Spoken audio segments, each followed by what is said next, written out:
صل على رسوله الكريم أما بعد فأعوذ بالله من الشيطان الرجيم بسم الله الرحمن الرحيم بل الإنسان على نفسه بصيرا ولو ألقى معاذيرا صدق الله العظيم اللهم صل على محمد وعلى آل محمد كما صليت على إبراهيم وعلى آل إبراهيم إنك حميد مجيد اللهم بارك على محمد وعلى آل محمد كما باركت على إبراهيم وعلى آل إبراهيم إنك حميد مجيد.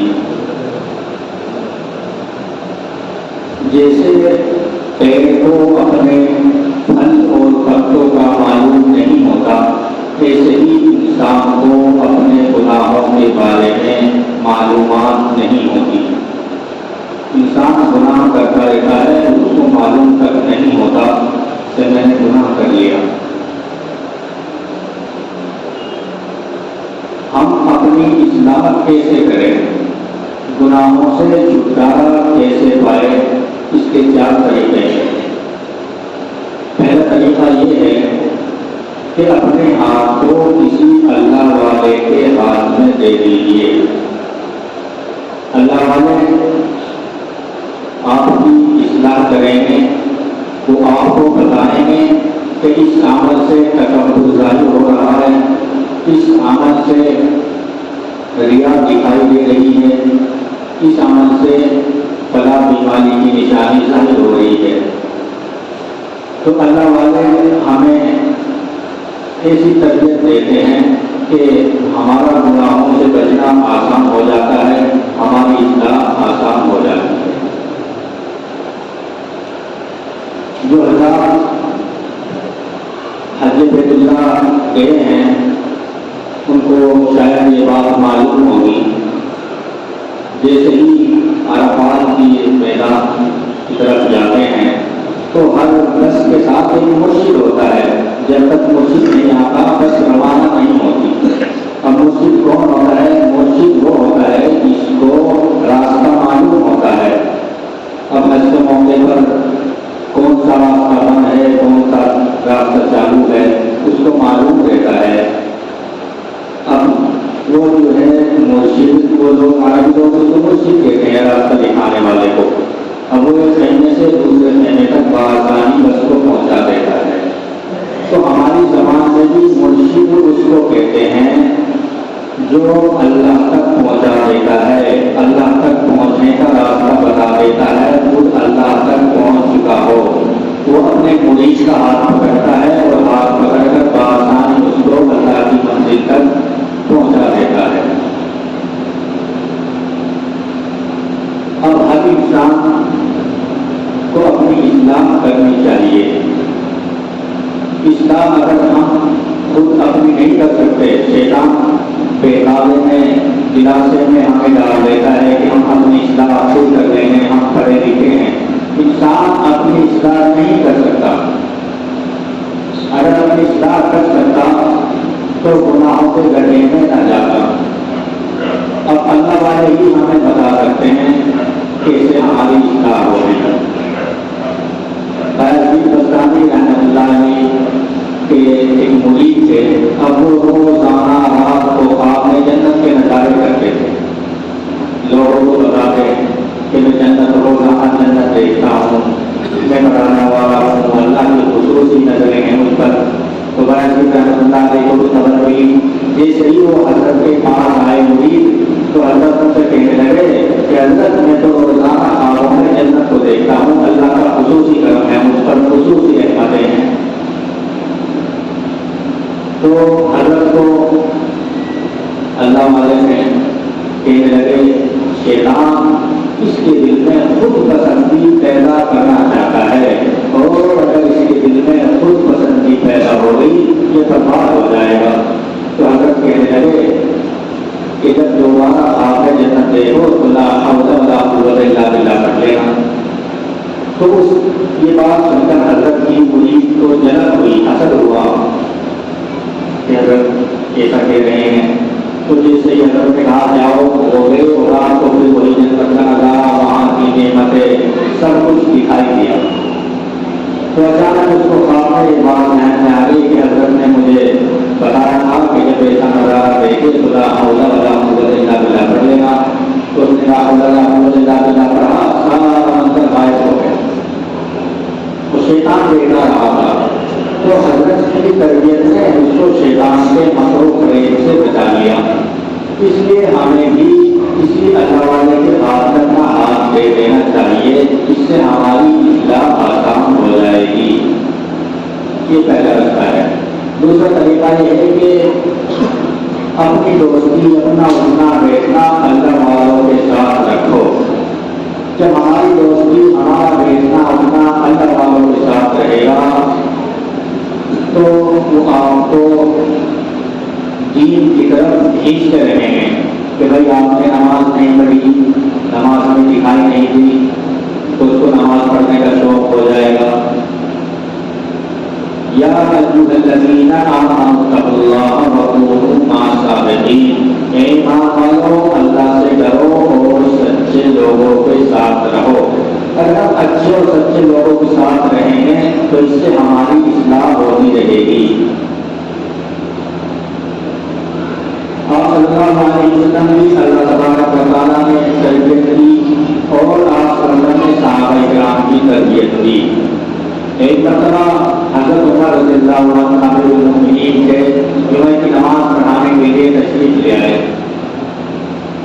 تو حضرت جیسے ہی خطبہ دینے کے لیے ممبر پر گئے تو ایک بوڑھا شخص اٹھ کر کہنے لگا کہ حضرت آپ نے ہمارے ساتھ اچھا نہیں کیا, آپ نے سب کو ایک ایک چادر تقسیم کی اور خود 2 چادر آپ کے پاس ہے.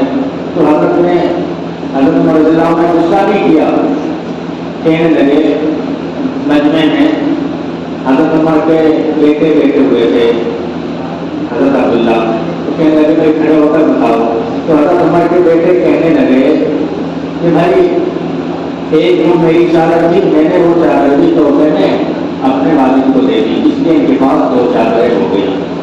تو ایسے تو صحابہ کرام اس طرح تربیت کرتے تھے کہ اگر ان کو کوئی اس طرح کا معاملہ پیش آتا تو غصہ نہیں ہوتے تھے, وہ غصہ نہیں ہوتے تھے بلکہ احسان مند ہوتے تھے. اگر کوئی حضرت عمر یہ کہتے تھے کہ اگر کوئی میرے عیبوں کو میرے پاس لائے گا, میرے عیبوں کا تحفہ مجھے دے گا, میں اس کے لیے بخشش کی دعائیں کروں گا.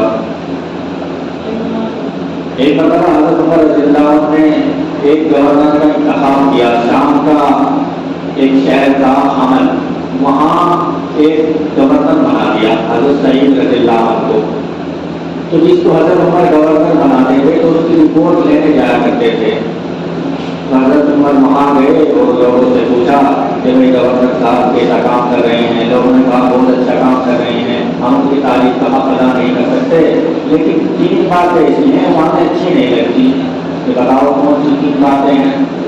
تو کہنے لگے کہ ایک تو صبح 8 بجے نہیں آتے, 11 بجے آتے ہیں, اور دن میں رپورٹ سب کی دیکھتے ہیں, سب کی باتیں سنتے ہیں, رات میں کسی سے بات نہیں کرتے. اور تیسری بات یہ ہے کہ جمعہ کے دن دفتر میں نہیں آتے.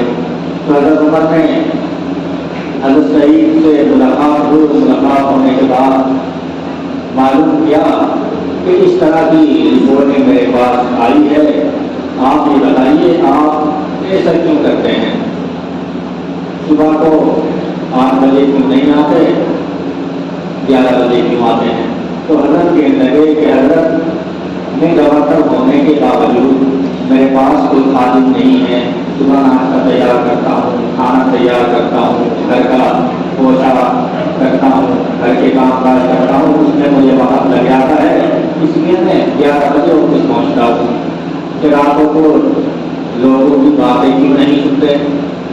فرمانے لگے حضرت میں نے دن کو لوگوں کی خدمت کے لیے مستحب کیا ہے اور رات کو میں نے اللہ کے لیے چن لیا ہے. اب میں رات میں اللہ کی عبادت کیا کرتا ہوں. کہ جمعے کو کیوں نہیں آتے کہ حضرت آپ میرے پاس جو کپڑے دیکھ رہے ہیں, میرے پاس یہی 2 جوڑی کپڑوں کی ہے, میں جمعے کے دن ان کو دھوتا ہوں, تہمت باندھ لیتا ہوں اور نہاتا ہوں, ان کے سکھاتا ہوں. تو اس طرح میرا پورا دن اسی میں چلا جاتا ہے۔ تو حضرت عمر رضی اللہ عنہ کہنے لگے کہ اللہ کا شکر ہے کہ اللہ نے مجھے ایسے متقی تقوی اور پرہیزگار گورنر کو منتخب کرنے کی توفیق عطا فرمائی۔ میرے بھائیوں، تیسرا طریقہ یہ ہے اپنی اصلاح کرنے کا۔ مشائخ کرام نے، علماء حضرات نے اپنی کتابوں میں لکھا ہے کہ اللہ تعالیٰ جب کسی بندے کے ساتھ خیر کا معاملہ فرماتے ہیں تو اس کے اوپر تھانے دار کو بٹھا دیتے ہیں۔ اب تھانے دار کا کیا مطلب ہوا کہ ہمارے دوست اقارب رشتے دار ایسے ہوتے ہیں، ہم ان کو ہماری اچھائی نظر آئے یا نہ آئے لیکن ہماری غلطیوں پر اس کی نظر پڑتی رہتی ہے۔ کسی کی کیمرہ لگا ہوتا ہے، ہمارے اچھائی کو بیان کرے یا نہ کرے لیکن ہماری برائی کو ضرور بیان کرتے ہیں، تو ان کو دیکھ کر بھی ہم اپنی اصلاح کر سکتے ہیں۔ حضرت مولانا رشید احمد گنگوہی رحمۃ اللہ علیہ بیماری کی وجہ سے ان کی آنکھ کی بینائی چلی گئی، تو حضرت نے اپنے شاگرد کو رکھ لیا اپنے خدمت کے لیے۔ تو جب باہر سے ڈاک آتے تھے، لوگوں کے خطوط آتے تھے تو شاگرد پڑھتا تھا۔ اب ان میں کچھ لوگ ایسے ہوتے تھے جو گالیاں لکھتے تھے، بری بری باتیں لکھتے تھے، تو حضرت کا جو شاگرد تھے وہ حضرت کو سناتے نہیں تھے، وہ کہتے تھے حضرت یہ لوگ بے وقوف ہیں، جاہل ہے، آپ اتنے اللہ والے ہیں، یہ آپ کی صلاحیت کو نہیں سمجھتے، اتنی بری بری باتیں کہتے ہیں، مجھے پڑھنے میں شرم آتی ہے، میں نہیں پڑھ سکتا۔ تو حضرت کہنے لگے نہیں بھائی سناؤ سناؤ کیا بات ہے۔ تو پھر وہ سناتے تھے، حضرت کہتے تھے کہ بھائی یہ تو بہت اچھی بات ہے، انہوں نے نشاندہی کی ہوگی میرے گلے کے اوپر، اب ان سے بھی مجھے سدھرنے کا موقع مل جائے گا، اپنی اصلاح کرنے کا موقع مل جائے گا۔ تو جو ہمارے دوست ہیں، ہمارے جو دشمن ہوتے ہیں، جو ہماری برائیاں بیان کرتے ہیں، تو ان سے بھی ہمیں سبق لینا چاہیے۔ جو ہمیں پرکھتے ہیں اس پرکھنے کو بھی ختم کرنا چاہیے۔ اب انہوں نے کچھ ہمارے اندر برائیاں دیکھی ہوگی اس لیے وہ ہماری برائی بیان کرتے ہیں، تو ان کو بھی ہمیں ختم کرنا ہے۔ چوتھی بات یہ ہے کہ لوگوں کو دیکھ کر اپنے آپ کو ہمیں سدھارنا ہے۔ شریعت میں جیسے زنا ہو گیا، قتل عام ہو گیا، جو اس کے طریقے منتخب کیے ہیں کہ لوگوں کو جمع کر کے اکٹھا کر کے اس کو جو ہے ڈانٹ دفن کیا جائے، اس کو سمجھایا جائے، تو اس کو دیکھ کر بھی ہم سبق حاصل کر سکتے ہیں کہ اس نے غلط کام کیا ہے، اگر میں کروں گا تو میرے ساتھ بھی ایسا ہو سکتا ہے، اب اس نے یہ کیا میں کروں گا تو میرے ساتھ بھی ایسا ہو سکتا ہے۔ تو ان کو دیکھ کر بھی ہم خود کی اصلاح کر سکتے ہیں۔ حضرت لقمان حکیم رحمۃ اللہ علیہ جن کا ذکر قرآن پاک میں بھی اللہ تبارک و تعالیٰ نے کیا ہے، تو ایک شخص کہنے لگا حضرت آپ کو اتنی دانائی کیسے ملی، کیسے حاصل ہوئی؟ تو حضرت کہتے تھے لقمان حکیم رحمۃ اللہ علیہ کہ لوگوں کو دیکھ دیکھ کر میں اپنی اصلاح کرتا تھا۔ اب کوئی شخص نے کوئی غلط کام کیا، اس کو سزا ملی، لوگ اس کو ڈانٹ ڈپٹ کر رہے کرتے تھے، برا بھلا کہتے تھے، تو ان کو دیکھ دیکھ کر میں اپنی اصلاح کرتا تھا، اس لیے مجھے اتنی دانائی نصیب ہوئی۔ تو اس لیے ہم دوسروں کو دیکھ کر بھی اپنی اصلاح کر سکتے ہیں۔ اللہ تبارک و تعالیٰ جب کسی بندے سے محبت کرتے ہیں اور اس کی دعا کو قبول کرتے ہیں تو اللہ تبارک و تعالیٰ اس کی نظر میں اس کے گناہوں کو کھول دیتے ہیں۔ اب وہ اپنے گناہوں پر ناراضگی ظاہر کرتا ہے، افسوس ظاہر کرتا ہے، شرمندگی ظاہر کرتا ہے اور پھر اللہ سے توبہ کرتا ہے۔ تو اللہ تبارک و تعالیٰ جب کسی کی دعا قبول کرتے ہیں تو اس کے گناہ کو اس کی نظر میں ظاہر کر دیتے ہیں۔ تو اگر ہمیں اپنے گناہ ہماری نظروں میں ظاہر ہو رہے ہیں، ہمیں اپنے گناہ نظر آ رہے ہیں، تو ہم توبہ کریں گے، اور جب ہم توبہ کرنے والے بن جائیں گے، اپنے گناہوں کی فکر کریں گے، تو ہمارے اندر جو ہے اصلاح کی فکر بھی آئے گی اور ہماری اصلاح ہو جائے گی۔ ہم اللہ سے توبہ کر لیں گے اور اللہ کے محبوب بندوں میں شامل ہو جائیں گے۔ جب ہمیں اپنے عیب نظر آنے لگ جائیں گے تو ہمیں پھر کسی کے عیب نظر نہیں آئیں گے، ہم خود کی نظروں میں اگر گر جائیں گے، گناہ کر رہے ہیں، اس کا افسوس کر رہے ہیں، تو پھر ہمیں سب لوگ اچھے دکھائی دیں گے۔ آج کل ہمارا حال یہ ہے کہ ہمیں سب کے اندر برائیاں دکھائی دیتی ہیں، اپنے اندر برائیاں دکھائی نہیں دیتی۔ وہ اسی لیے دکھائی نہیں دیتی کہ اللہ کی ناراضگی ہے، یہ اللہ کی ناراضگی کی علامت ہے۔ اللہ جب کسی سے ناراض ہوتے ہیں تو اس کے گناہ کو اس کی نظر میں ظاہر نہیں ہونے دیتے، پوشیدہ کر دیتے ہیں، اور جب اللہ کسی کے ساتھ خیر کا معاملہ کرتے ہیں، راضی ہوتے ہیں، تو اس کے گناہوں کو اس کی نظر میں ظاہر کر دیتے ہیں۔ تو اگر ہم یہ چاہتے ہیں کہ اللہ ہم سے ناراض ہے اور اللہ کو منانا چاہتے ہیں، تو اپنے گریبان میں جھانکیں اور دیکھیں کہ ہم کتنے گناہ ہم کر رہے ہیں، اور پھر ان گناہوں سے بچنے کے طریقے میں نے آپ کو بتائے کہ اللہ والوں کی صحبت میں رہو، کسی اللہ والے کے ہاتھ میں اپنا ہاتھ دے دیجیے۔ ہم اپنی اصلاح کوئی بھی خود نہیں کر سکتا۔